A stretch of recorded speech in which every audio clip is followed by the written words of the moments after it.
Hard Mark Podcast. Soul skating. Soul skating. Hot audio cream. Tim Duncan. I could make a fake snake. You not pee in the pool. You not pee in Tim Duncan. All of myself is clean. Hey everybody, welcome to the Hard Mark Podcast, a show where I, the host of the Hard Mark Podcast, Eric Donaldson, wrestling fan of over 30 years, makes me sound a little bit old, but that's okay.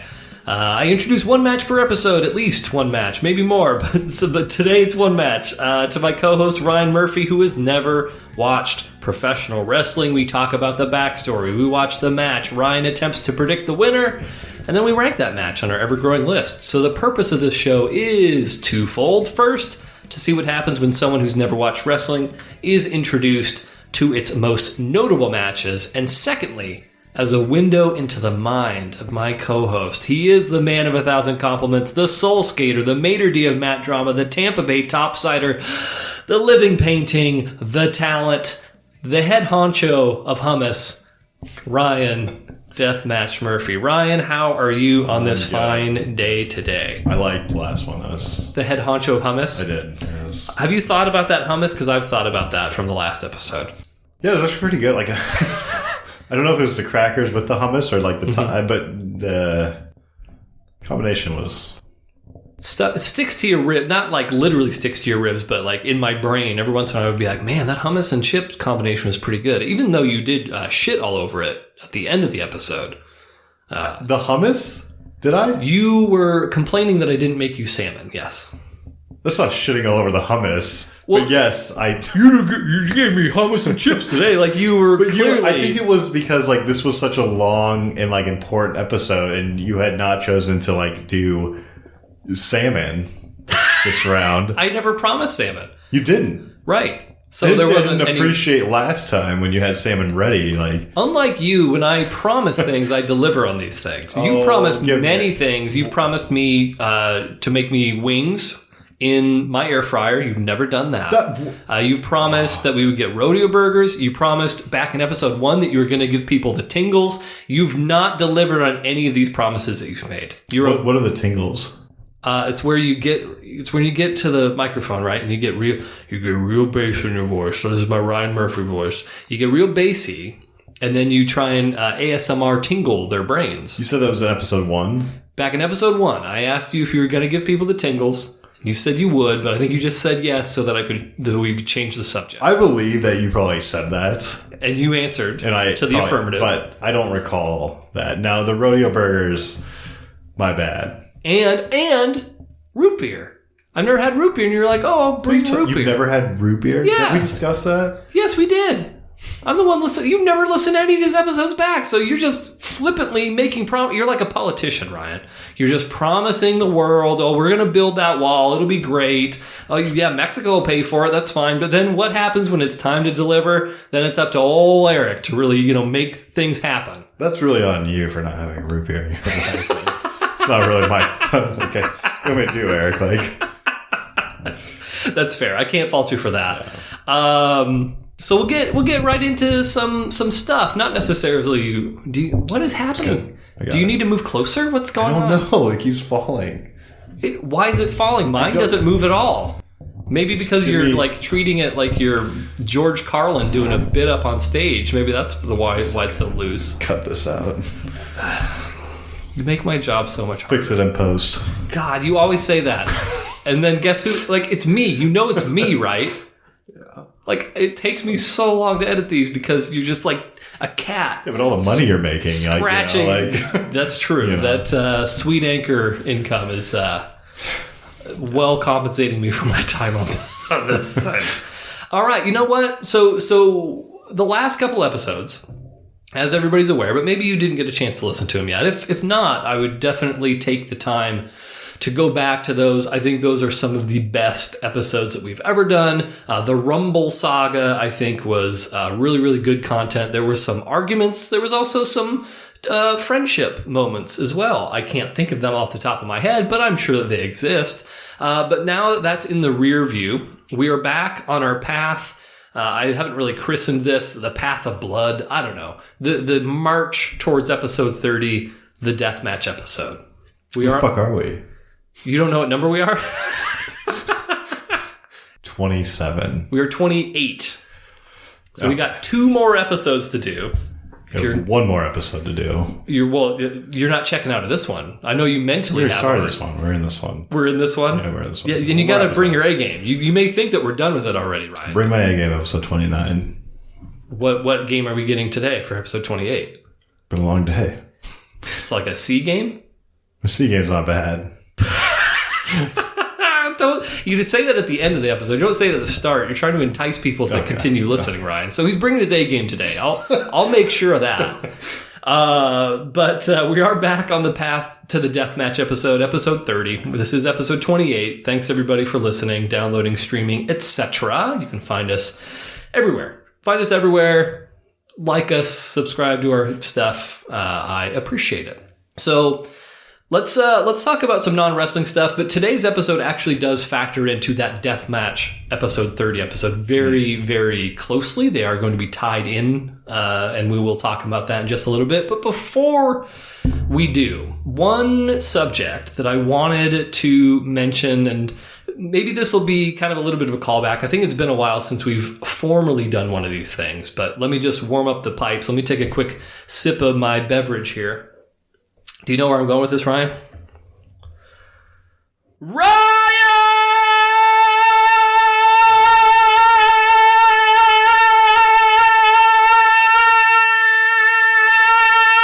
Corner!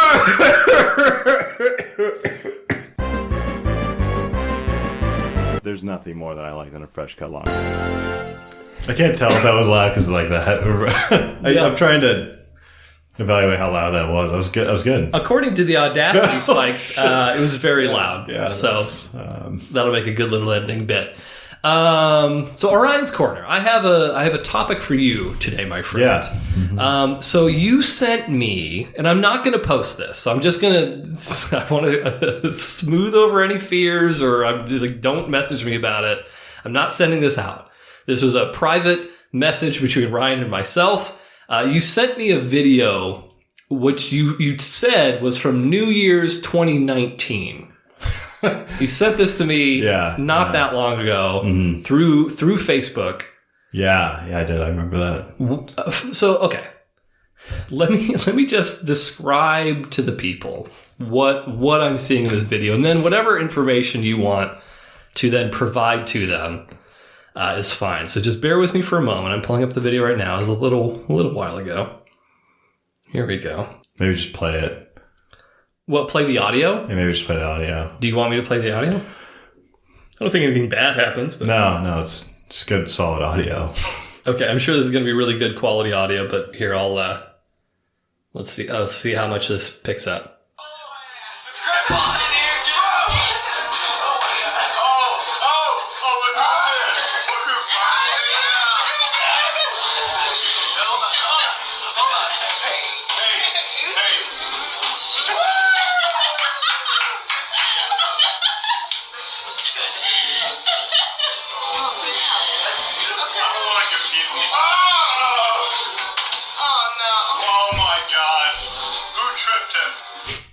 All right.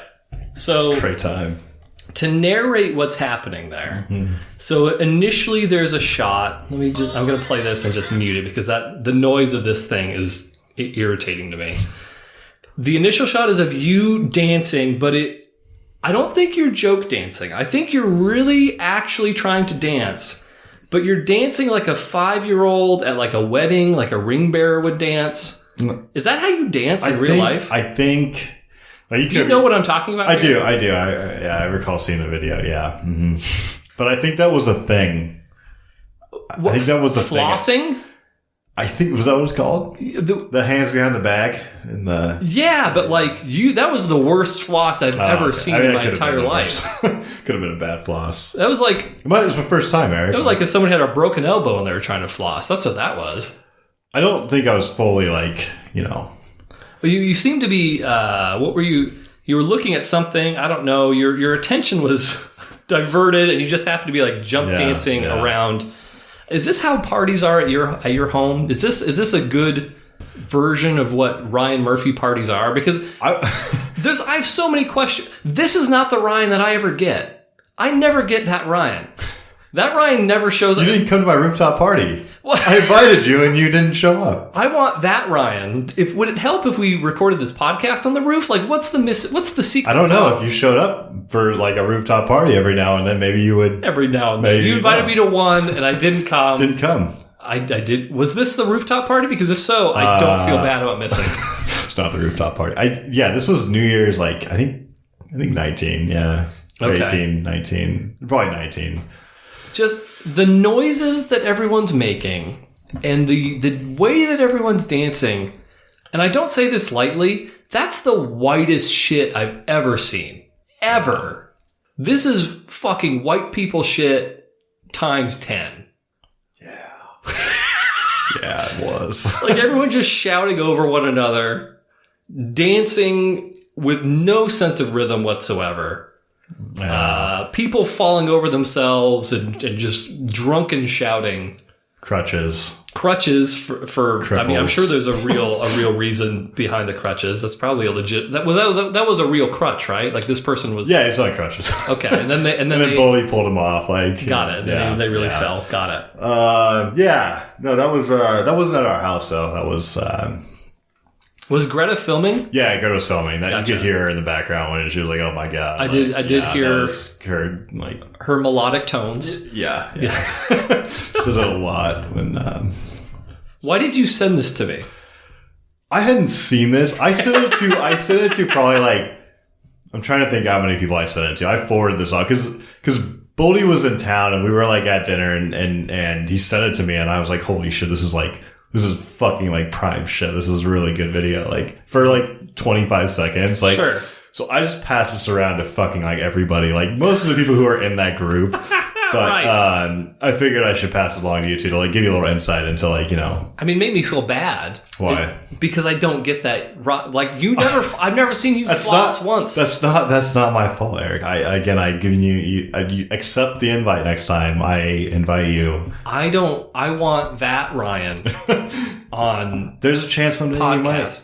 But I don't know if I can like. I say that, but part of me doesn't want that. Yeah, I don't know if you do. Actually, if there was like recordings of conversations that night, I'm not sure. Like I say things I regret like a lot when I'm like at that level. Like the next morning, I'm like, oh my fucking god, like what the fuck, like all the time. Good. That's perfect. So maybe like in episode 30 thing, I'll get really fucked up and like, you know. That is something I wanted to discuss at some point. For episode 30, like what are we doing? We should do something special. Yeah. Are we just going to get shithoused? I think so. Okay, so we're just going to get I'll real Uber fucking over drunk. here and then I'll Uber back. Okay, I mean we have a guest room. You can sleep in the guest room. I like sleeping in people's houses. You prefer to sleep in their cats, like backyard. Wait, the cats are with you? The cats are not with Greta? Yeah, I have the cats. Oh, wow. Yeah, we're going to take them, but like... So much responsibility. Yeah, no, seriously, like... Okay, but we're committing to this right now. We're we should probably be like a weekend. I mean, I guess I won't be doing anything. I can just do it fucking whenever, like... yeah, but... Yeah, Ryan, I mean, I don't know, we don't have to get into it in a lot of detail, but Ryan is not working as of... Well, by the time we record that, he fucking quit the corporate world. That's true. What better? You're doing it like SLC Punk style. Like, what better to take down the system from the inside? But then I got sick of taking down from the inside, so now I'm back on the fucking outside. I'll be right back in as soon as I get another job. Right. Regular Matthew Lillard over here. Fucking shaggy motherfucking guy. Okay, so we're going to get real drunk. So we'll have more information. I don't know how that'll work. Hopefully we don't forget to record anything. I might have to have, like, Heather eyeballing stuff. So, I mean, we've done it, like, twice basically sober. Or you've done it twice basically sober. I would think... Blatantly missed it, Eric. Come on, man. Like, yeah. Like bad time. Bad times. Uh-huh. Anyway, let's do one more quick little conversation topic before we get into our wrestle talk. There's a couple things that I want to ask you about. Actually, follow-up question for you around the dancing thing. Mm-hmm. What circumstances are you willing to dance? Because clearly you were dancing there, but I think that was under the influence of alcohol. Like sober? Anything. Sober, under like beverages, whatever. Like what circumstances, let's say Greta comes to you and she's like, Ryan, I want to go out dancing. What's your response? I don't know if Greta's a dancing type of gal, but... Yeah, I mean, like, we dance at, like, our work parties. Usually we're drinking there, too. Like, okay. I'm not, like, super hammered, but I'll go out and... So you need a couple of beverages to, like, loosen yeah, up. like 100%. There's no way I'm not dancing sober. Okay. It's not that I don't get, like, dancing's good for you, right? But it's good. Burns a lot of calories, grows a lot of hair, actually. I think it's just, like, a human thing that we fucking do is, like, dance. Like, it's, like, part of... like being a human being, like I don't know, like I think you're right. Yeah. For me, I feel weird dancing seriously. Like anytime I'm dancing, and this isn't. I'm not passing judgment on people who like to dance or who dance often. Like if that's your thing, then go for it. I feel self-conscious and stupid dancing. Like, I think dancing is just a dumb thing to do. So I personally do not take it seriously at all. So if I do dance, it's one of two things. Either I'm dancing as a joke, so it's like joke dancing to make myself laugh, or I'm like really half-assing it just to like go along with whatever's going on around me. I hear that. I do. I think I think that's right. But like I feel the same way. Like I don't dance, but okay. Like I don't know. Like have you ever gotten like, getting really drunk and then you just dance and you feel it. You just fucking feel it. Like whatever you're doing, you may not like look good. You might look exhibit A. Like I don't think in that one that wasn't I can dance better. Yeah, I would hope that was not your apex. But like I wonder like if people who like to go out and dance just like feel that like naturally, like that's something they just like feel, and that's why people like to dance, I don't think that I've personally experienced that. I briefly, so when you asked me that question, the thing that popped in my mind, so this is like, okay, for the record, this is the stupidest fucking thing I've said on the podcast. Well, maybe not. I'm sure I've said stupider, but like this is like the lamest possible version of like the old high school football players. Like I remember throwing the touchdown in the fucking state championship. Like this is that, yep. But way dumber than that. So I remember at my senior party, we went to South Center Mall. Specifically, our first stop was the Rainforest Cafe, which I don't believe exists anymore. And after everybody ate our buffet meal, they cleared out a dance floor area of the Rainforest Cafe, and so everybody just starts dancing. And like, again, I thought it was kind of stupid, but I was like, whatever, blah, blah, blah, blah. But I was also a little bit of like a show off. Like I like being the center of attention, but only on my terms. Sure. Not all the time, but only in certain circumstances. And so eventually I just started dancing, and there was a dance circle that formed around me. So it was like the entire senior class like watching me dance and like, so in that moment I can kind of get it, but at the same time I only liked it in that moment because all the attention was being focused on me. It wasn't because it wasn't the love of dance or the joy of dance. But that's probably part of it, like the external things too, that you get attention from. It's probably what dancing is. You like, like it's like animals like showing off their shit for like, like mates, or like to like, attack other like, people who could be like other potential, you know what I mean? Like that's part of dancing. Like you just get something out of it. I suppose. When I think of dancing though, I think of like really crowded, sweaty clubs where like you can't pick out one individual person out of it. Like it's all just sort of like this wave of flesh and sweat everywhere, and like that's just not appealing to me for multiple reasons. A, I don't like being unclean, and B, just if I am going to be doing something like that, I want the attention to be focused on me until I no longer want it, and then I will. There might be a different reason they're all fucking like. I mean, I feel like you're describing like a rave.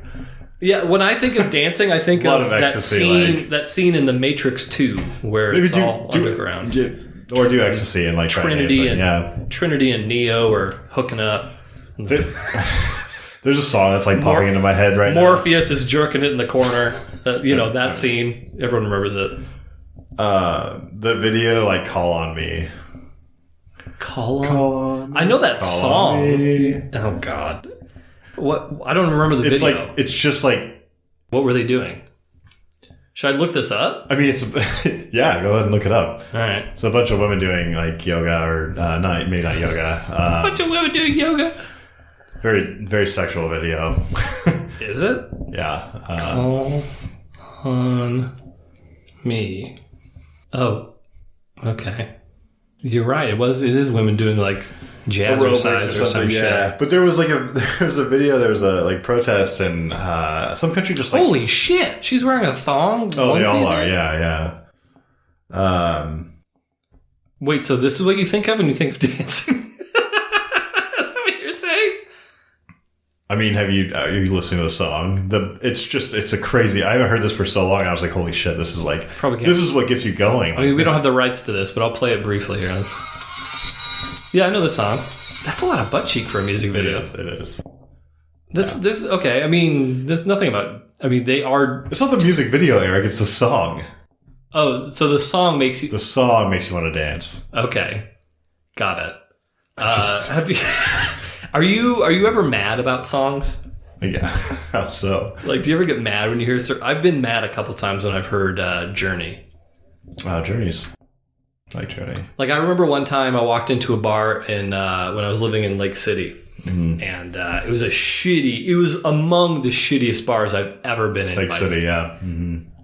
There's nice bars in Lake City. There's bars I really like. Generally speaking, I really like Lake City, but there was one bar in particular that was just a fucking shit show. And I remember Journey came over with a jukebox, and everybody just starts, singing along, just a small town girl. And it's just good time, you know how many fucking times we've all heard this song? You can't possibly be that fucking excited to hear this again. Like, you can, though. You can. They were. They fucking were. But on. I think that they caught me at the wrong point, because ordinarily I would just brush that shit off. Maybe if I was drunk enough, I might go along with it. But just in that moment, I was just pissed. I was like, fuck you. You can't be this intrigued. That's a good, when everyone like gets in on it, that's a good time. Like, then you fucking feel it. Whatever song it is, Eric. I can't believe you'd be so negative about this. Well, I mean, if they would all shut up and let me sing. Right. And then clear the dance floor for you. Clear the dance floor for me. Give Eric some attention. Give me the microphone. Yeah. Me! Look at me! That's what I hate about karaoke at bars. I fucking hate that shit. If the bar's singing Journey, fuck yeah. Like, but if one person is up on stage karaokeing Journey, yeah, I want to fucking leave. Like, not my thing. Have you ever done karaoke? No, and I get that. I get that people like being up there and they want to sing and it's fun. It's just like there's no like experience. There's just someone like doing karaoke at a bar. Like the whole bar's going. Fuck yeah! Like that's a good time. Like, sure. My opinion. I don't. So I'm fine with karaoke as long as it's understood that like this is an informal thing. We don't all have to shut the fuck up as you're singing. As long as that's like known. And you're not taking yourself too fucking seriously, then go for it. I want to make it clear, because I'm going to come on like a huge asshole. I don't like hate on karaoke. I get that people like to, and like there's a spot for it for sure. Like it's fine. But you're asking me to compare the two. Come on, it's not even close. Come on. What are we comparing? Dancing versus karaoke? The whole bar going off on one song. You get like a Blink-182 song. The whole bar's going fucking nuts.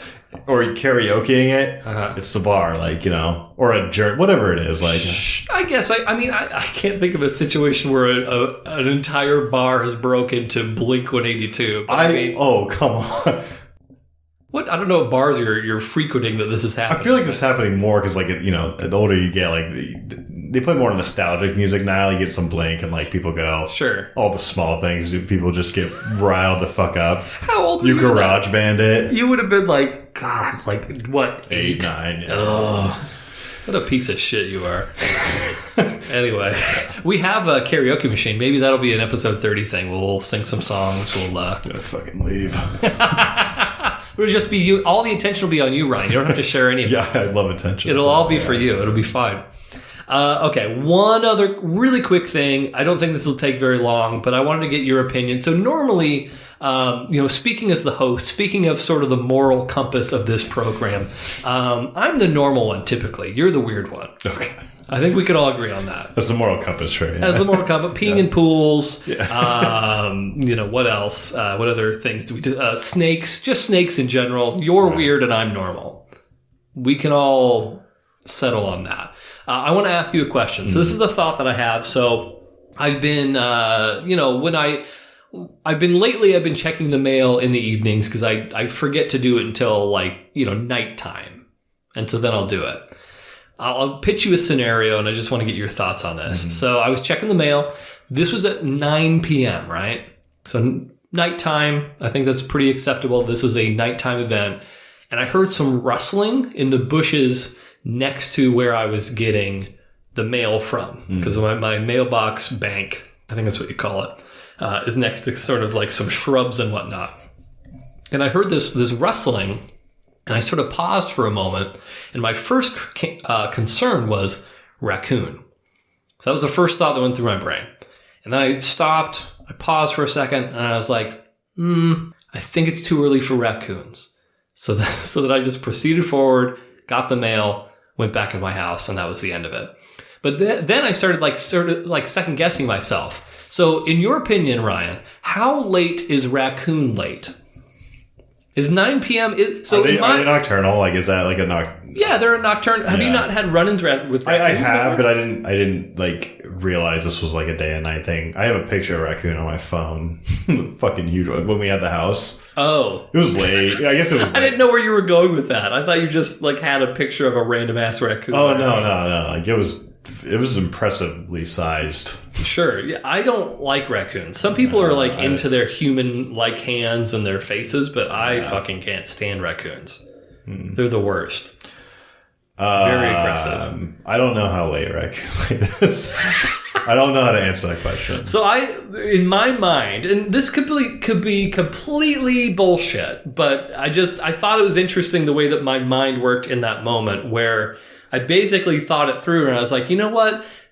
It's not impossible for a raccoon to be up right now, but I bet that 9 p.m. for a raccoon is like 5 a.m. So only the real go-getter raccoons would be up at this hour. What did you think it was that was like safer than a raccoon? Probably like a cat. There's a lot of stray cats that... cats are kind of vicious too, like... Yeah, but they're going to run... I'm not chasing the cat. I'm just going to get... it's... I don't know if raccoons are timid or not. I don't know. I don't know a lot about them. They're just big.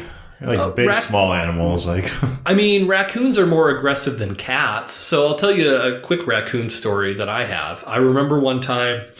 this was also in the evening. I think it was like 11 or 12, which is prime raccoon time. That's like their commute hours is, 11, 12 o'clock at night. But I remember I was pulling into a parking spot at an apartment complex, and then the parking spot happened to be directly in front of like a trash bin, like the communal trash area. And I remember there was this raccoon standing right next to it, and I'm in my car, which... it's safe. It's a view. Yeah, exactly. I'm safe. I'm not in any concern. But this raccoon turns and sees, my headlights on my car, and it starts squaring up with my car, aggressively, as if it's going to start attacking my car. And of course I didn't get out, but I was just like, what the fuck is wrong with these goddamn animals? If you thought that my car was like another beast out in the wild, why would you pick a fight with my car? So A, they're stupid, but B, yes, they are more a cat would never do that. A cat would never a cat would just run away. Yeah. Whereas a raccoon will fight you if provoked.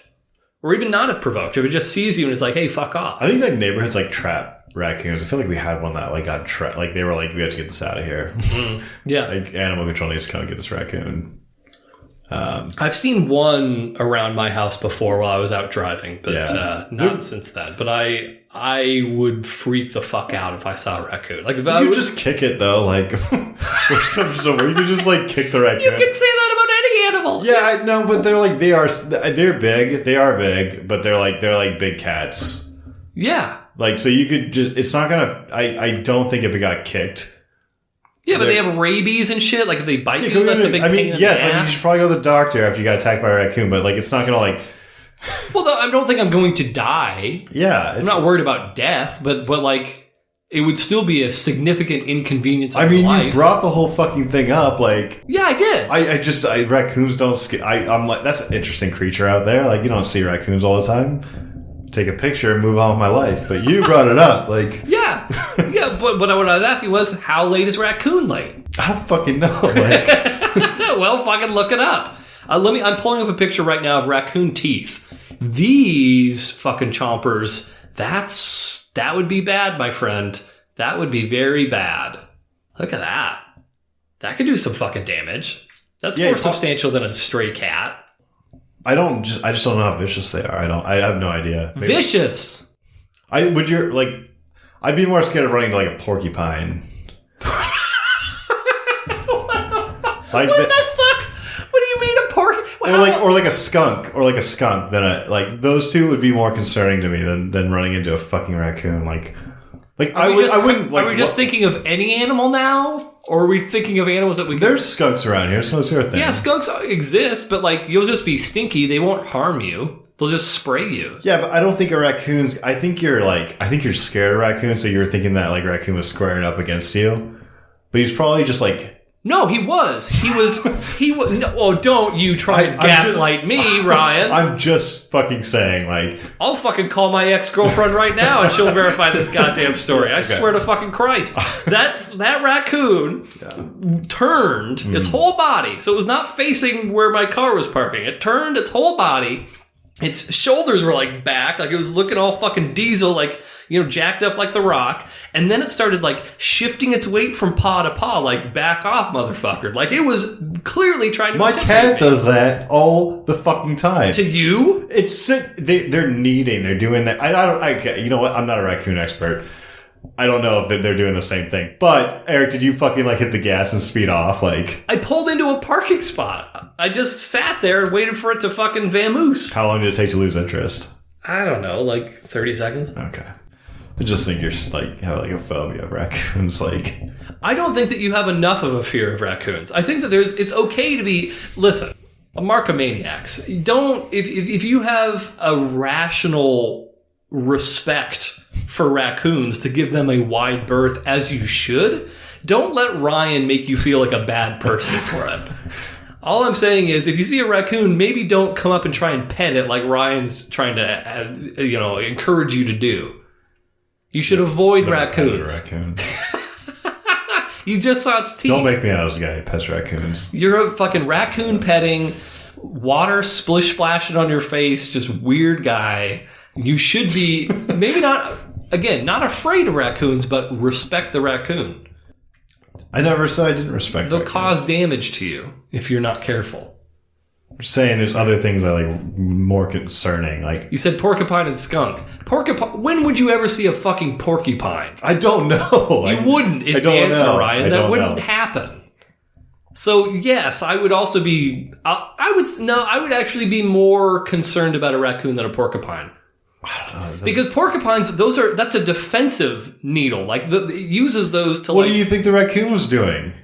He's getting defensive. No, but they're overly defensive. They're You can't. That's unfair. They're no, but a porcupine's gonna run away. The needles, the spines are there, so if it gets grabbed, it's ow, my fucking hand. I'm not going to grab. I can't attest to that. I don't know what they shoot on. Raccoons will charge you. Porcupines will not.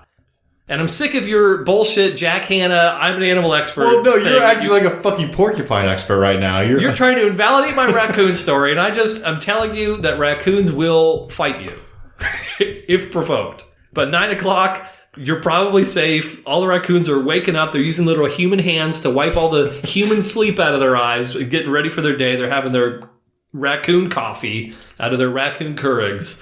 But if you're out there at 11, whew, you're on your own, taking your life into your own hands.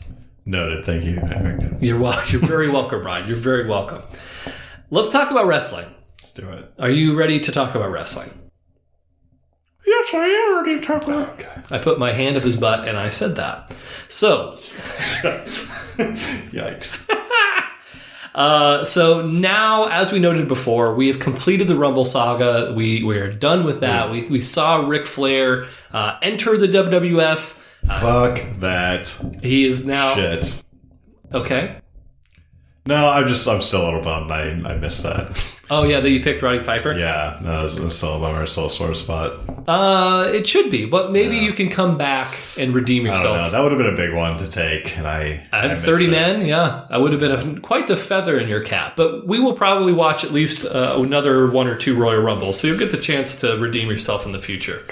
Now we are preparing for the Deathmatch episode 30, Ryan's birthday wish. So in preparation for that Deathmatch episode, let's revisit one of the men who's going to be featured pretty prominently in that show. So a man that we've seen once before, his name is Jack Foley, but now he has emerged as the dangerous and unhinged Cactus Jack.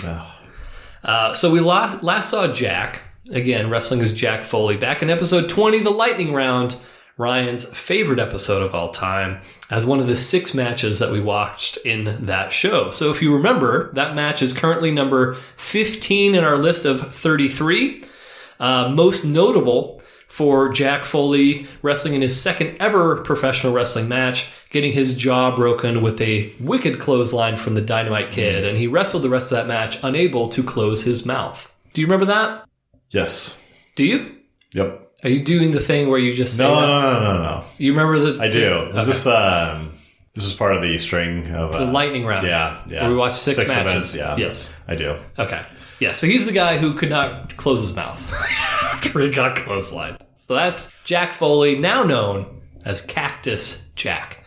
So that match that we watched before, that was from 1986, but our match today is going to take place in 1992, which, wouldn't you know it, is also the same year that the Royal Rumble match that we watched before took place in. But this is a different company. This is WCW, your favorite good old-fashioned TNT Wrestling, my friend. Good stuff. So what has Jack been up to since we saw him 6 years ago? Well, I'm going to tell you. Mostly, he's been making a name for himself on the independent wrestling scene as a dangerous, unhinged madman, willing to cause himself pain just for the opportunity to harm his opponents. And so kind of leading up to this match, I was doing a little bit of Cactus Jack research. I actually watched an interview that he did, and he said the quote, "I'd rather hurt a man than love a woman." And I think that that's a pretty good... Oh, shit. That's an interesting quote. That's yeah. Yeah. Huh. I think that might sum up the Cactus Jack character. It's better than I'd rather hurt a woman than love a woman or something like that. Yeah. But still interesting, yeah. Yes, it is better than that. I agree with you. Thought it was going that direction.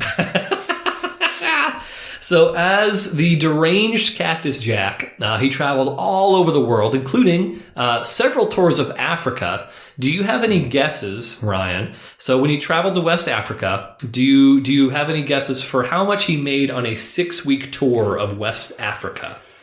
And this would have been late 80s. 6 weeks. 450,000. 450,000? Yeah. That's a good guess. $480.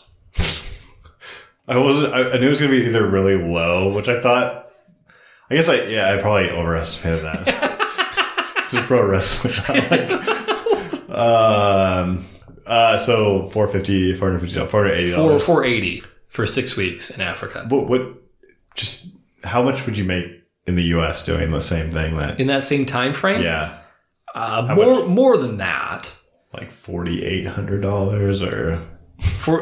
You're putting the hundreds in? I'm just curious, like, what the... So this seems like a statement about how little you get paid, like, in Africa for... You should at least have a comparison here. Oh, gosh, I didn't expect this question. So let's see. So this would have been late 80s, independent wrestler.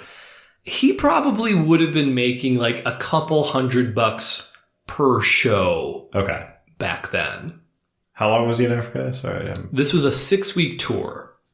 And how did he... So he basically just... So I don't know how many shows he wrestled within those 6 weeks, but he was there for 6 weeks. Is West Africa like a big wrestling? Like, I think they were trying to... So I was reading a little bit of his autobiography actually leading up to this. So the people that were in charge were trying to sort of like do things to kind of curry favor with the people.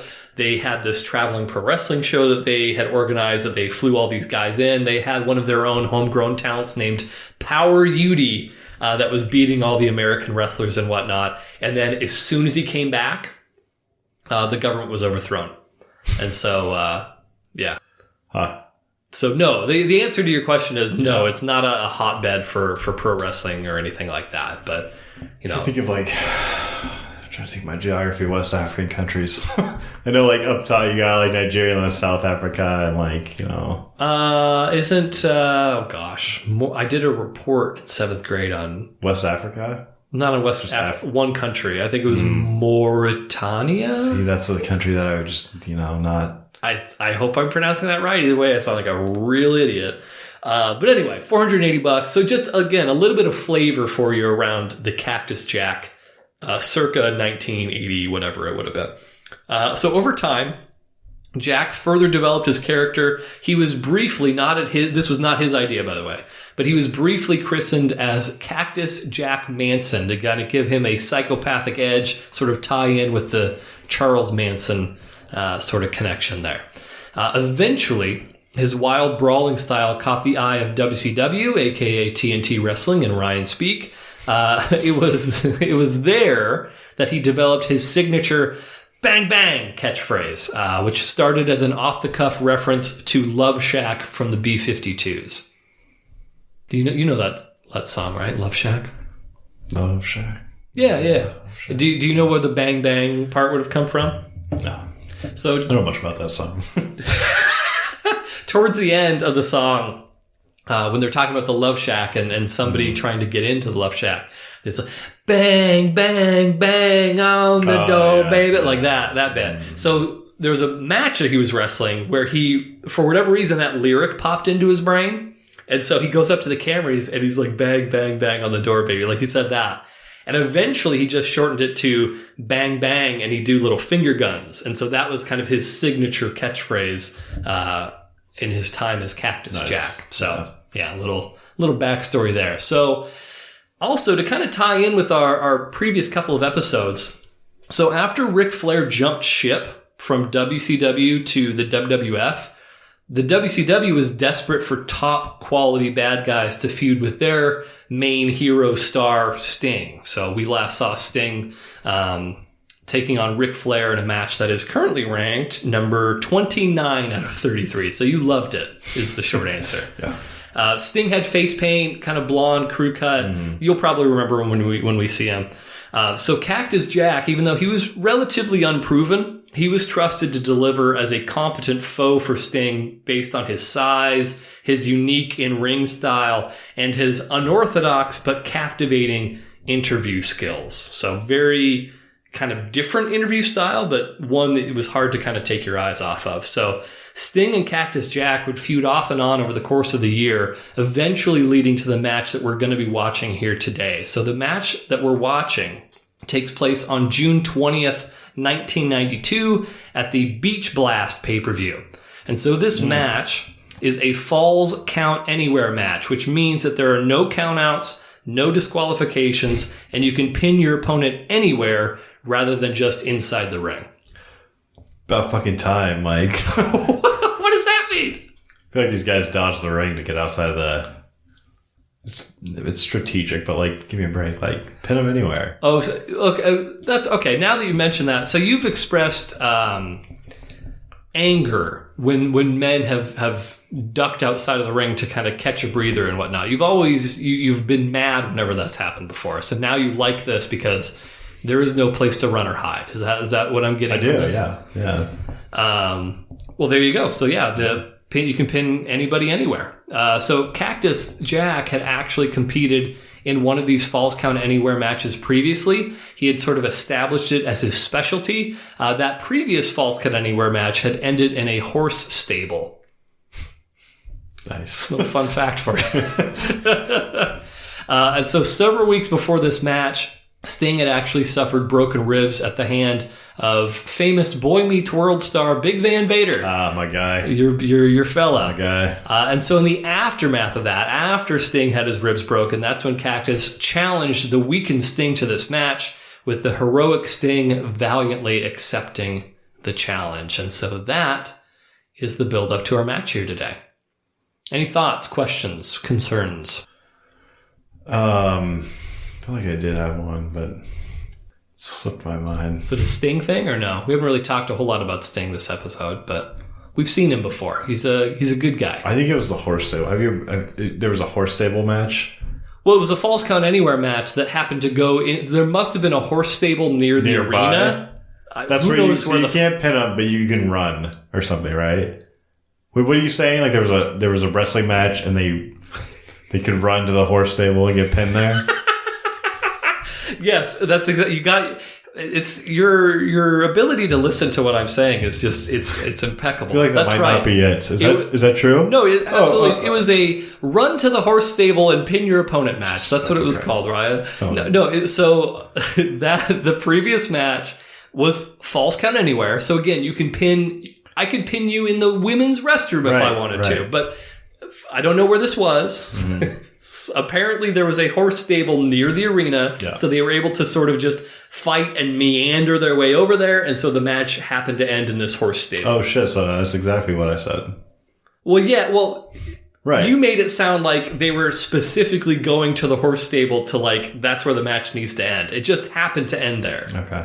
And so in this match, you're going to hear them say... beach. So this is a beach blast. And Tampa Bay?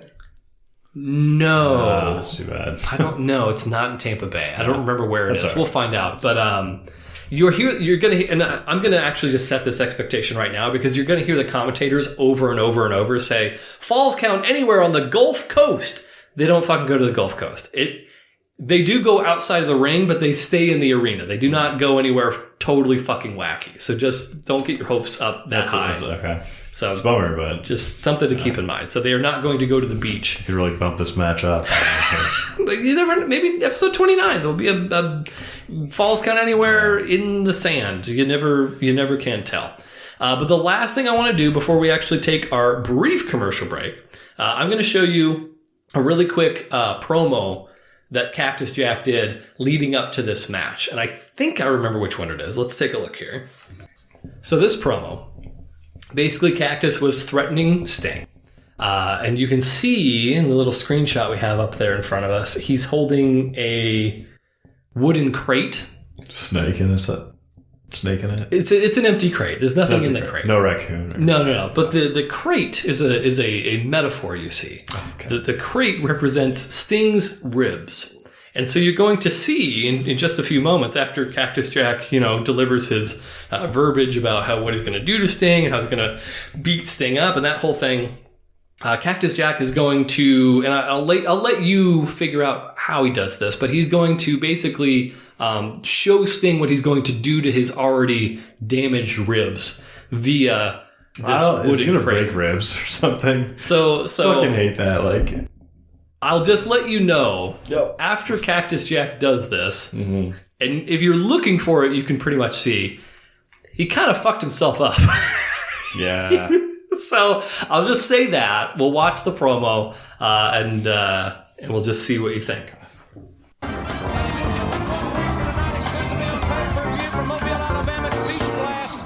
Oh, Mobile, there you go. Alabama. Champion of the world Sting to take on Cactus Jack in a match where Falls Count Anywhere on the Gulf Coast. But I know we're going to be talking about that matchup, but what's the significance of these wooden crates? I want Sting to take a good look. To face from your past. I'm not alone, Sting. You see, I brought company. Something that belongs to you. These are your ribs. And they don't feel good, do they? No. And I know that because I was there the night they were broken. And you can lie to the public all you want and say you're 100%, but I know that you're still on the mend. So you look in the mirror and you ask yourself a question. Are you sure you're 100%? Are you sure you're ready to look into these eyes and wrestle Cactus Jack in a match where Falls Count Anywhere? In my playground, up and down the Gulf Coast of the United States. It's 1 week from today, Sting, and you admit it. You admit the fear in your eyes. You admit that maybe you're not up to it. Because I'm Cactus Jack. These are your ribs, and this is your future. Wooden crate there. Oh, my. What the fuck? Ladies and gentlemen, let's go to the ring. Did you try to headbutt it, or? Good grief. Ladies and gentlemen, the following contest, it is set for one fall.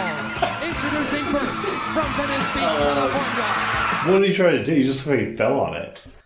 Yes, to answer your question, he attempted to do basically a headbutt, like a diving, just sort of, I don't know what you want to call it, but yes, just basically a face-first fall through the wood. Was this like a blooper that goes down in history in like WWE or? No, it doesn't really get talked about all that much. That was fucking bad. That was because he was doing what he was trying to do.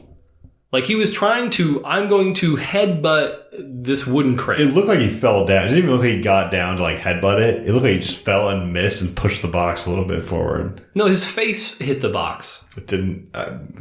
Let's go back. Let's look at it again. Let's take a look on it. All right, so now that we rewatched it. Yeah. It's still pretty fucking bad. It's like, pretty bad. So, the first time I honestly thought he slipped. Okay, yeah. And like missed and just kind of... Right, which is not what happened. He did what he was trying to do. But as a first-time viewer, that's the impression that I got, Eric.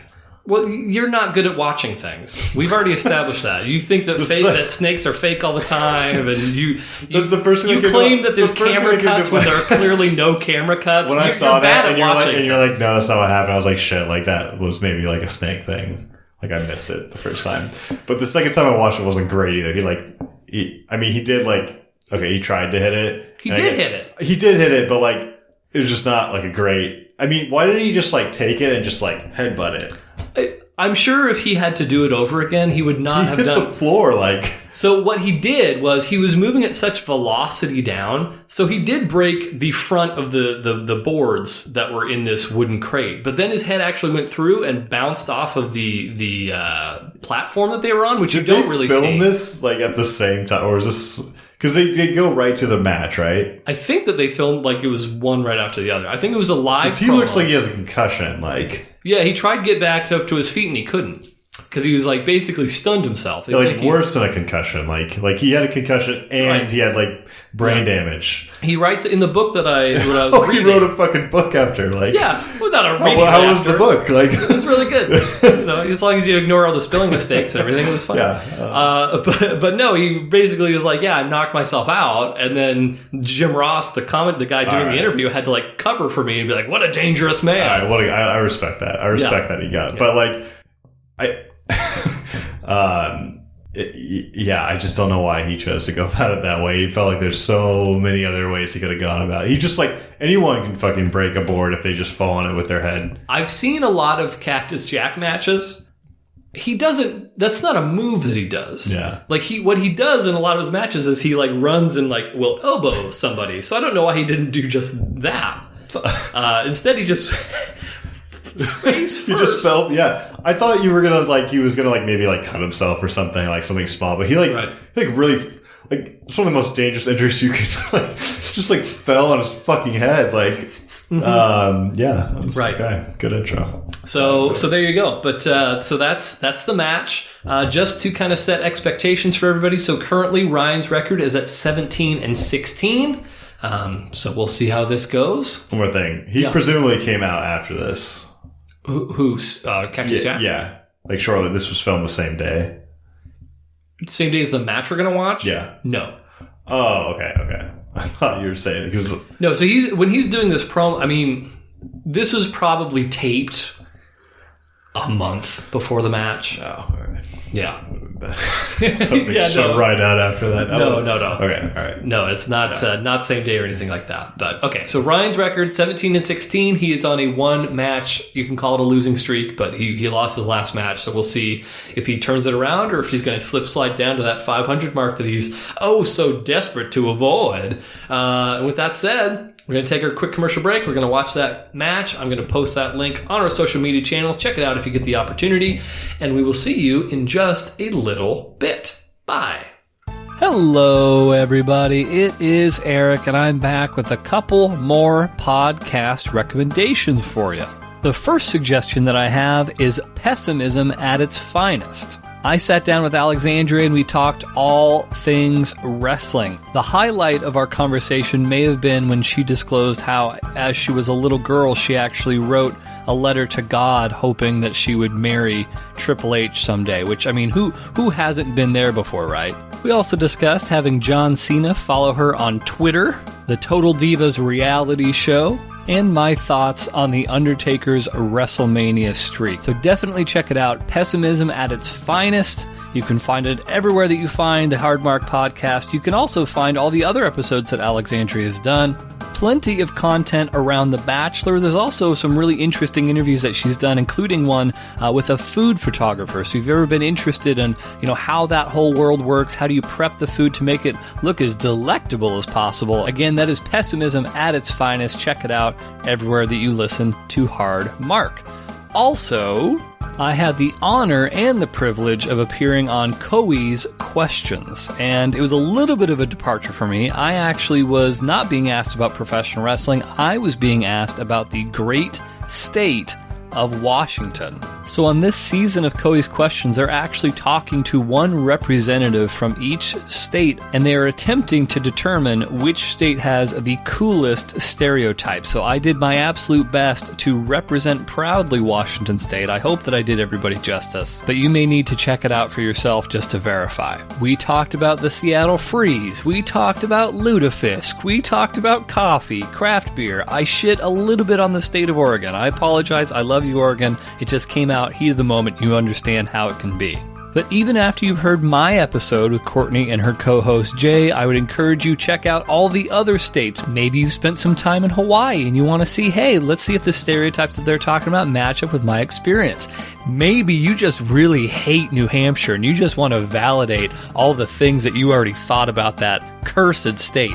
Whatever the case may be, I encourage you to check out not only the Washington episode, that is nearest and dearest to my heart, but check out all the other episodes. And if I'm not mistaken, I could be wrong, but I believe that the voting begins soon. So you can actually contribute to the conversation. You can make a difference on which state ends up winning. I promised that Washington would at least get through the first round, so please help me in that goal. But definitely check it out. That is Coey's Questions, and I'll even spell that out for you. C-O-I-E-S, Coey's Questions. And to help you out even that much further, because I'm a very gracious person, a very giving podcast host, you can find the links to both of those on the Instagram page for Hard Mark. So check out both of those episodes. I'd really appreciate it. Let's show the world the collective power that the Hard Mark brand has behind it.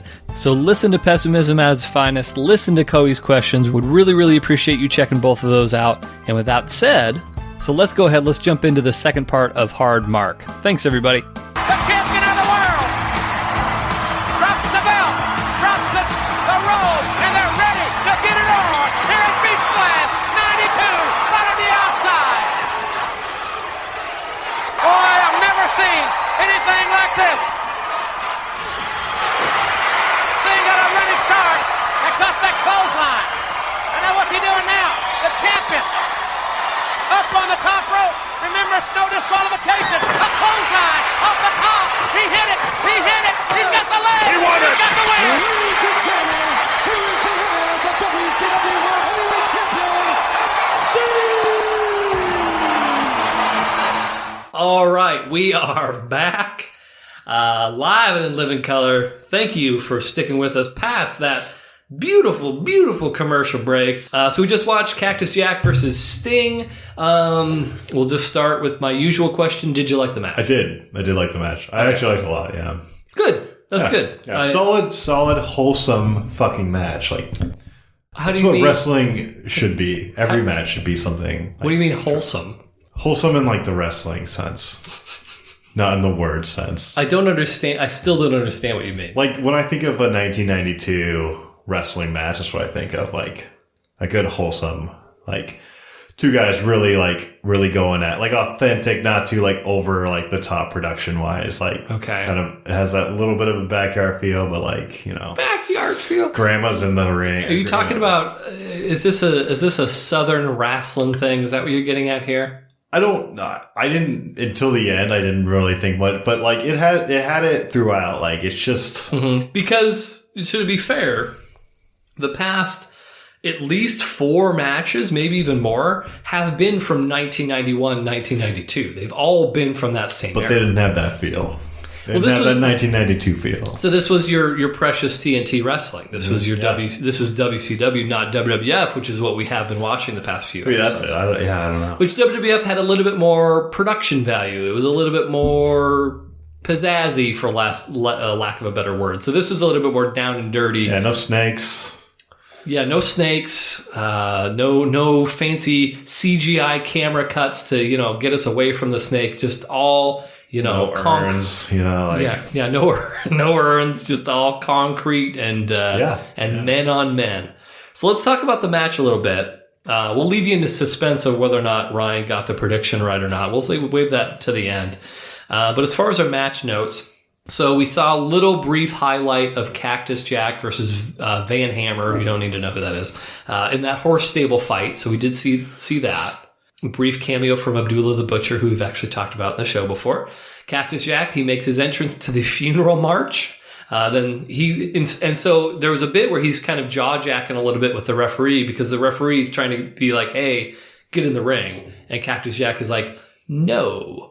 And so he's just waiting for Sting. And so when Sting comes out, it's like, you want to do it on the ramp? We're going to do it on the fucking ramp. He was like on his knees in the beginning. I don't know what that was about.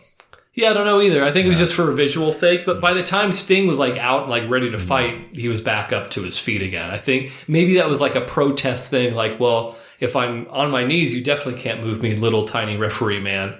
I'm not going anywhere. I don't know. Like, that's just me spitballing, speculating. But yeah, so then we have a little bit of a tussle up on the ramp. You did piss me off at that point. So the ramp that WCW used was like wood. There was no pads. It was just a wooden ramp.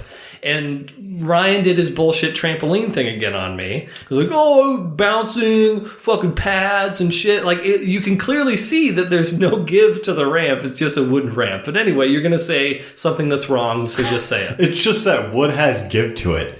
You bounce off a wood platform, it's going to have, like, if these guys do it all the time, there is a little bit of give to wood. You can see it. Like, you can see these guys shoot back up after they hit it. Can I ask you a question? Yeah. Can I slam you on my shuffleboard table? That's a different type of wood. All right, that's a hardwood, Eric. Okay, all right, fair enough. We'll move on. So, a couple moves there. So initially I was just like, oh man, he's gonna fucking shit all over this match. As soon as the ramp stuff happened, I was like, God damn it, Ryan. But then, so Sting charges Cactus Jack with the stinger splash, and then he misses, so Cactus ducks, and then Sting kind of gets hung up on the ropes briefly before he falls into the ring. That seemed to sort of catch you. That's the first moment of the match where you're like, oh, that was a cool move. They missed, but it was... Well, yeah, sure. But it was authentic. I liked it, yeah. It was authentic. It was, yeah. Your use of the word authentic doesn't make sense on this program. I hope that there's no children listening to this that are getting a erroneous... I feel like 33% of people might get it. It's a callback to the mini-sode from many, many moons ago that from the time we post that. But anyway, where the fuck was I? Okay, so then they go out to the concrete. And that's when shit really sort of picked up in this match. So there was a point, even when you turned to me, I bet that they're not going to slam each other on the concrete. And not only did they slam each other... Did I say that? Or did you think I was going to say that? You did say that. And then I responded, I'll bet you money. Okay, I did. You did. You absolutely did. And then they did Cactus Jack did a fuckload of shit onto the concrete. Yeah, it was impressive. As far as some of the things that he did, so there was the big Cactus Jack elbow drop. So he basically lands like hip first on the concrete, which doesn't feel great, but like of the ways, like if you have to land, I guess. You gotta be careful with that though. Like you can, I've seen him walk in the past 3 to 5 years. And not as well. Not so great. But anyway, so big Cactus Jack elbow drop. Then he does a neck breaker, which was basically both guys sort of like twisting and falling on their backs. And then what really sort of escalated things, and I think what really kind of sold you on like, oh shit, Cactus Jack is insane. So there's a move in professional wrestling called a sunset flip. And traditionally with a sunset flip is the guy's sort of like bent over and their opponent will jump over their back and kind of grab their thighs while they're kind of, after they flip and they're laying down underneath them, they'll kind of propel them over into a pinning predicament. Cactus Jack did a sunset flip, but in this case, he jumped from the ring apron over Sting and like landed back first onto the concrete from the ring apron, which is like an elevated, I don't know, 3.5 feet. And then he leapt off of that and landed back first. It was just like, at that point, it's just like, what the fuck is this guy doing? Yeah, there's heavy hits. Like some of that. Not the most impressive moves, but the way they were landing, like on concrete, like it was, yeah, it was. I mean, yeah, it can't not hurt a lot to like go like that's. And that's what a lot of Cactus Jack, he's doing things to the point where okay, that there's no way of faking that. Right. Like this goes beyond the level of like, oh, well, they use smoke and mirrors and all this other shit. Like, okay, this is concrete. I'm going to land as hard as I can. I'm a 300-pound man jumping from a high surface. And then it takes a lot of balls to fucking do that. Like, even just to jump off those rings, yeah. Absolutely. And so after the sunset flip, there was a couple of times where Cactus got his head bashed into the guardrail. Kind of shitty camera shots, but it looked like he was taking those pretty hard into that too. Then he gets backdropped into the fans, so there was a little bit of brawling out into the audience. We hoped that they would make their way to the Gulf, but unfortunately just didn't work out in this particular match, but that's fine. And then we had the suplex onto the concrete where Sting like flipped Cactus over his head, which that was another highlight of the match. They eventually go back into the ring. There was, remember the reverse leg up? Yeah. You didn't like that. Well, like he spun him left to right. What are you doing? He had his leg and he... Wait, what? He had his leg and then he spun it right or left or whatever direction it was. Why does it matter which direction he spun him in? Because he just spun around. He was still on one leg. He had one leg planted and he just like spun him. What should he have done? Like up or down.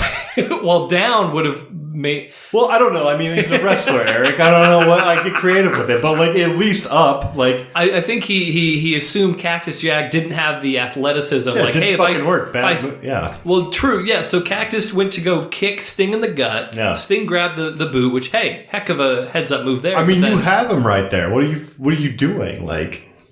Hey, you're preaching to the converted. I'm just telling the people what happened. So Sting has Cactus's boot, and then Ryan suggesting he's either to go up with the boot, which, yeah, I could see that working, or down with the boot. Maybe less of a good idea, but either way. But what Sting did was he went to, I don't know, either the left or the right, probably doesn't matter. But then Cactus caught himself, spun around, and then clotheslined Sting and took him down. Yep. Total miss. Bad move. Bad move. Well, you didn't expect Cactus to be quite so cagey.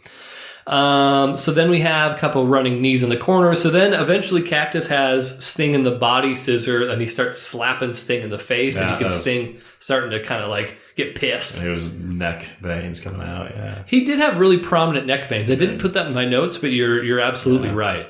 Then what was maybe the highlight of the match for you, I'll let you speak for yourself, but then there was that big clothesline out to the floor where both guys went careening over the top rope. Yeah. Was that your favorite match or favorite move of the match? Yeah, that in the final, but it was a good... I love when people leap off shit. And really hit it, like you can, that fucking hurt. I fucking love that shit. So solid, it was a good flip over the ring too. They got the ropes involved a little bit with this one, and it was good. I enjoyed it. So after the Cactus clothesline out to the floor, that's when Cactus Jack, he got your precious steel chair. I know that you, not as much as you were hoping. I know when we first started on this, it wasn't that great of a chair hit. Sure. I was a little weak, honestly, but I like that he got the chair out. Well, we don't see a whole lot of chairs. When we first started this thing, I think you were expecting a chair every match, and that hasn't been the case. Yeah, but I did appreciate that he got it out. I can't think of all, and you're right, I don't disagree with you. I think that, as far as the chair hits, I've seen far more severe chair shots than what we saw in this match. But of what we have seen so far, I can't think of anything that we've seen that was better. It had, I thought it had too much potential to be such a weak hit. He had it right there. You get the chair out and you just fucking go for it. But it was... it just wasn't that solid of a. He had a couple of them. Like I said, the effort was there as part of. I like the part of the match, but probably all those concrete shots probably wore him down a little bit. Then we finally saw the bang bang. So we got a chance to see a little bit of that. Then we had another suplex, a belly to back, where Sting kind of picked up Cactus and then just dropped him backwards. Which, man, that's at least. I didn't actually count, but that had to be like 7 times that Cactus like just went back first or hip first or whatever the case may be on the concrete, which just oof. Pile driver. We saw a pile driver on the concrete. One of your favorites. I must have missed that. We talked about it. I know. You remember you saying like, what about you doing that on the concrete? Like, it just takes. You commented on it right after it happened. You were just, it's a pile driver. I didn't. Yeah, well, you pick up the guy and then you drop him on the head. No, I didn't. Your exact phrase after that happened was that he was a little too tired. Maybe you should have done that a little bit earlier in the match. I don't remember. I was seeing a pile. There's another move. So all right, that's fine. Yeah. Let's see here. Then eventually, so Cactus gets up on top of like the second rope. So he's not on the top rope, but he's on the second one. And then he jumps to the outside. Sting kind of counters and like Cactus crumples. And then from that point in the match, that was sort of the turning point where Sting was just dominant the whole way through. So you go back to the ramp. Cactus gets slammed out there. Sting he starts hitting Cactus with the chair now. And then Sting goes for his finishing move, which is the Scorpion Deathlock. Which is a submission move. Cactus rolls off of the ramp, so they both kind of fall off. Eventually, they go back up, and then eventually that's when Sting kind of climbs up to the top rope, and then he clotheslines Cactus, who's still outside of the ring in the ramp. Pinfall, 1, 2, 3. Match. Good finishing move. That was a leap. It was a fucking leap. Sting was a hell of an athlete. Yeah, he was a great That's a scary fucking move. Again, like these guys, there's not much room off the side of these like, this ramp either. As a kid, I did not appreciate Sting for multiple reasons. One, I thought he was a Hulk Hogan ripoff. 2, his interview skills were also not of the caliber of a Hulk Hogan. So for like several reasons as a child, I was not a super big Sting fan. Yeah. But looking back on his body of work now as an adult, I can appreciate just like how athletic he was and how good he was. Yeah. Great. He's still not great on the microphone. Like even like today, I'm just like, he kind of sucks. But in ring, very, very athletic. And I think his body of work, when compared to Hulk Hogan's body of work at that time, it was better. Yeah. Or at least it holds up better. Well, I can respect the loss in this one. Sure. Yeah. So you kind of buried the lead there, but yes, Ryan predicted Cactus. He went with his heart. He was won over by Cactus's determination and his willingness to put his body on the line. Wrote a fucking book. He wrote a fucking book. We'll talk about that, I'm sure, some more a little bit later. But yeah, so Ryan predicted Cactus, who did lose. That puts Ryan's record at 17-17. Still fair. Still fair. Still great. Still, I mean, one might say middling. I would never say that. Some might. But I would never be that dismissive towards you as I know you wouldn't. As the talent. So the last thing, well, I guess a couple last things. So we got to do some science. So put on your lab coat. We're going to meet our minds in the middle. We've got our assistants here. That's not actually true. It's just you and I. But you can pick up that thing if you want. You don't have to. You can read it. What do you think? Top area, middle area? It doesn't sound like I like the match. Like, okay, so top-ish? Yeah, I'd say. Okay. Like top 10. All right. Top 5. Probably not top 5. Okay, so 5 to 10. Okay. So let's see. So what do we got 5 to 10 right now? So we got Chris Champion versus Don Valentine. That needs to get bumped down eventually. I don't know if this is going to be the match to do it, but that match fucking sucked, and you're horrible for putting it that high. Number 5, is that what you said, or number 6? Number 5 is Chris Champion versus Don Valentine. That match is garbage, and you're a horrible. How early was that in the? That was part of the lightning round. You were hurting me because I was punishing you. It was a great match. It wasn't. Stay there forever. You could have done that match. And me saying that, make sure that doesn't move. Okay, so then we have Bret Hart versus Mr. Perfect, which is another good match. I'm trying to remember things that would like spark your memory about these things. So Bret Hart versus Mr. Perfect. That was the one. There was a lot of hair stuff where people were kind of throwing each other by the hair. There was a bit where Bret Hart like literally stripped Mr. Perfect of his singlet towards the end. It was just a good, solid fucking wrestling match. Good number 6. A good number 6. Yeah. One of my favorites as my time as a Ute. Andy Kaufman versus Jerry Lawler. That was the comedy handicap match. Another good one. Royal Rumble 92. Hopefully I don't have to remind you too much about that. We watched it last episode. Sid Vicious versus Lee Scott. That was a squash match where Sid like literally threw the guy outside the ring and then he threw him back in the ring and just tossed him around. And then what's 10 is Team Piper versus Team Flair with the poster. And overall, besides that, pretty boring match.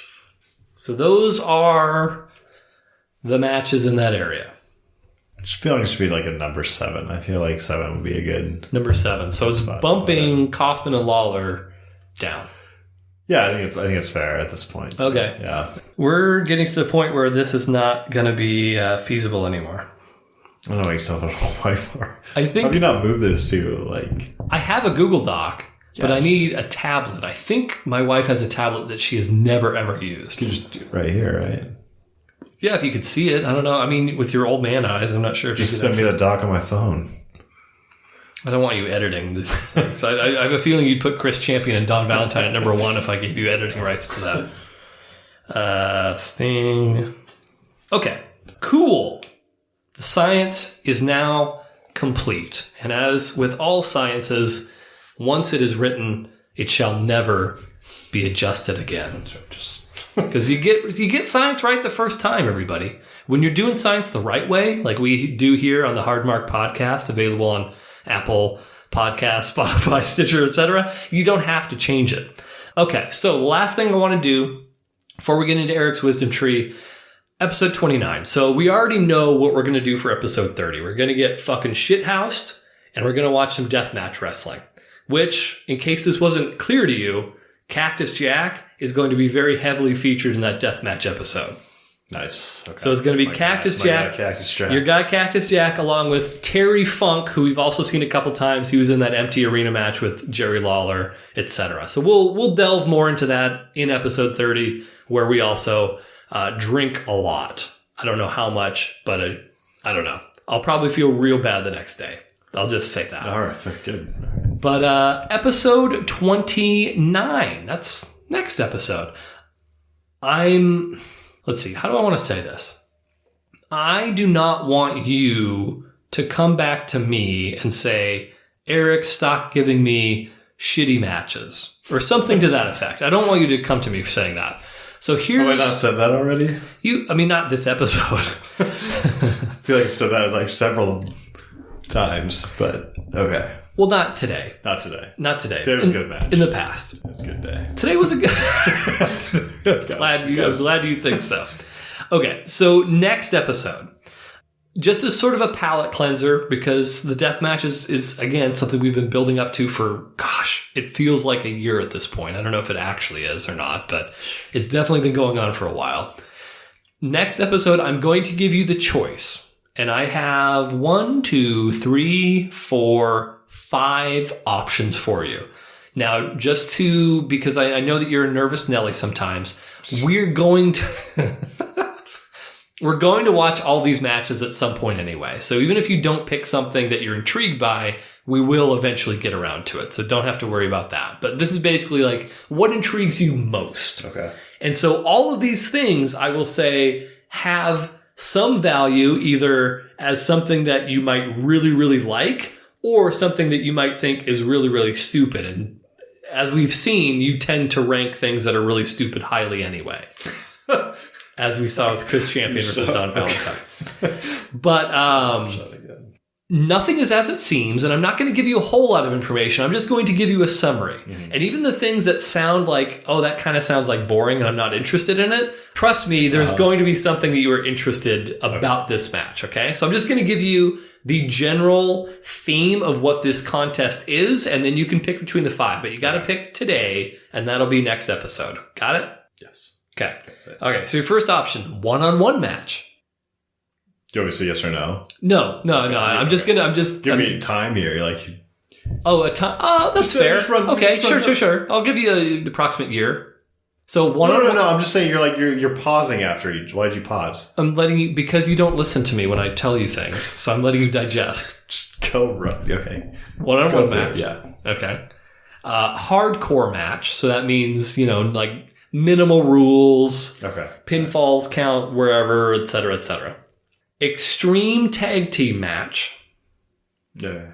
So also minimal rules, but now you've got 4 guys. Steel cage match. Oh, shit. So we've not seen a steel cage match yet. No. And then the fifth and final, Lucha Libre. So 2 and 1-on-1 hardcore. I'll just go through one more time. 1-on-1 hardcore, extreme tag match, steel cage, and Lucha Libre. Those are your options. Sell me on 2 and 4. Why are you giving me numbers? I didn't give you fucking numbers. Okay, so you're talking about the hardcore match and the steel cage match.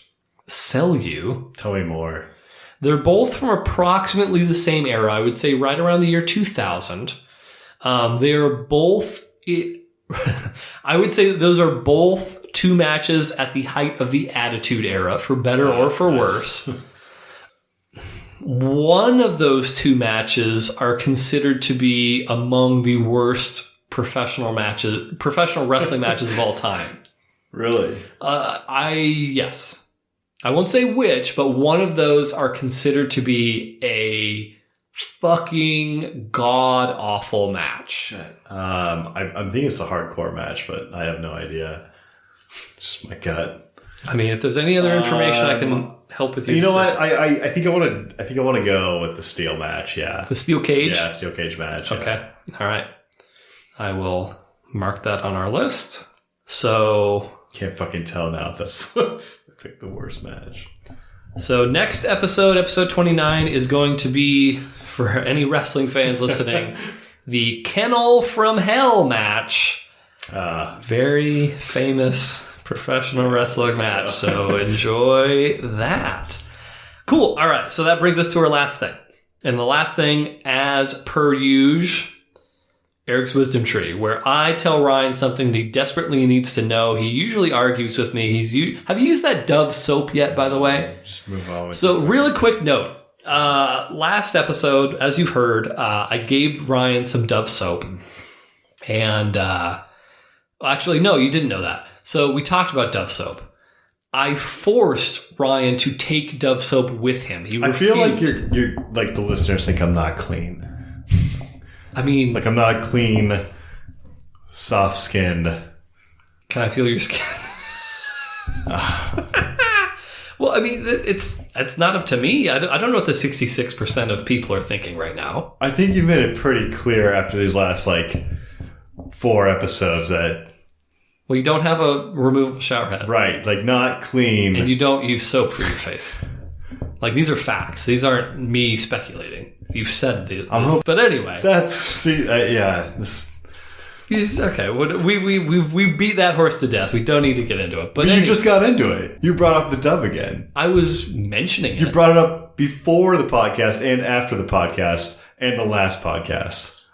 If you say so. But anyway, so this week's Eric's Wisdom Tree for this episode.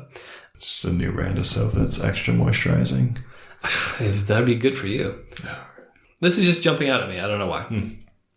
A woman jerked a dolphin off. Do you know about that? This is real. Did you know that a woman jerked off a dolphin? Does that consider animal abuse? In this case, it wasn't. Yeah, Do you know the story? No, I don't. So there was a woman that was basically teaching a dolphin lessons. Dolphins are very smart. They're almost as smart as humans. They're also super sexual creatures. If I'm not they fuck things. Yeah. The dolphins fuck. Yeah. There's one thing I know about dolphins, and I am an animal expert, as we've established on this program over the past few episodes. Dolphins fuck. But the thing about this dolphin was, so this lady was basically in this enclosure, basically living with this dolphin. This dolphin was sort of like an adolescent, teenage dolphin with hormones going crazy. And so after all this time spent together between this human woman and this dolphin male, it started like rubbing its dolphin penis on her leg as she was trying to give it lessons. And so what she found was if she jerked the dolphin off, then it would then actually pay attention to the lessons. And so when it would get real randy, she would basically just relieve this dolphin, and then it would act. And this is real. Like, you can read articles about this. This is actually, something that took place. I remember when the Shape of Water movie came out, there was some articles written out about this subject too. But yeah, like this woman actually like jerked this dolphin off, and she like talked about her experience doing it, and it was for the science, which we can, I've jerked off Ryan countless times trying to get him to watch these matches, so I can definitely sympathize. There's a there's a Reddit post from like a long time ago about like this kid who like broke his arms. Okay. His mom, like, eventually, maybe it's not the broken arm kid, or like something was wrong, and like she jerked him off. And he's going over this. It's him. He's doing like what's called like an AMA, and like it is the best comment. Like if you just go look at the comments, and I think it's from like 10 years ago, and it is. And he answers every fucking question about it, like how in depth this went, like what it just. All starting from, again, like adolescent, like. So his mother did it for him. Yeah. But they ended up like fucking too. What? Yeah. Oh, all right. Okay. I mean, that's where the cutoff is, Eric, for you. Like, like jerking off is, you didn't seem like, that didn't really happen though, do you think? Like, there's no way that really happened. That's got to be a fake made. I mean, I'm sure that the posts and whatnot actually happened, but I'm just saying that the story behind it. But the thing is that the moderators of the subreddit have to verify this information. Like, how do you verify that, Eric? I don't fucking know. But again, one of the greatest like just threads of all time. I'll have to send it to you, but. That's Please. Just what it brings me to. And I think what the main takeaway of this wisdom tree is in this case is. If there's a will, there's a way. If you want to teach a dolphin some important lessons and you got to jerk that dolphin off so it like fucking listens, then hey, you're going to milk that dolphin. What do they do in the wild when they don't have someone to jerk it off? Like, well, I mean, can't dolphins like rub it on stuff? I don't know. Well, you seem to be such an expert on other animals. I'm surprised you don't know the answer. Humans? Wait, what animals are you talking about? Dolphins. That's what you're asking about. What animals am I expert on? Or raccoons? Seemingly every animal. Raccoons, snakes. Yeah. I don't know. I'm just curious. Let's find out. Okay, let's see. Like how adolescent dolphins handle that. I'm gonna Google right now. Can dolphins masturbate? And then that'll be the wisdom. I bet it's fucking yes. I bet they dolphins masturbate. Why isn't it automatically filling in? Is this putting me on an FBI list? Dolphins have long penises that they can manipulate like it was an arm. Masturbation is fairly commonplace. Jesus. So, yeah. Interesting. Yeah, they can masturbate. With one fin or both fins? They don't use fins. They do it without. I think that they can. I don't know, maybe they find coral? Oh, ouch. I don't know. A little really cool. Porcupines. Hey, it all comes full circle. Porcupines can jerk off too. I think you should look more into this and like next episode. I don't want this to be that podcast that does that. This is a one-off. Super curious now. What the fuck? A dolphin has been spotted masturbating with a decapitated fish. What the hell? Well, good thing that YouTube video got taken down. Jesus Christ. So there's a YouTube video? There was, wow. But it doesn't appear to be up anymore, which I'm sure that attracted a lot of pretty good ads. But yeah, so if there's a will, there's a way. AKA, a woman jerked a dolphin off one time. Or, well, multiple times, but, over the course of a year or something. And that's Eric's wisdom tree. Thank you for not shitting all over that, Ryan. I appreciate that. And with that said, anything else you want to say to the Markomaniacs before we come back next time with the Kennel from Hell? Oh, that's it. He brought his A game, everybody. And if you're not hard, get hard. Once you get hard, stay hard. Take it sleazy, everybody. I would freak the fuck out if I saw a raccoon. Like if I would just kick it though.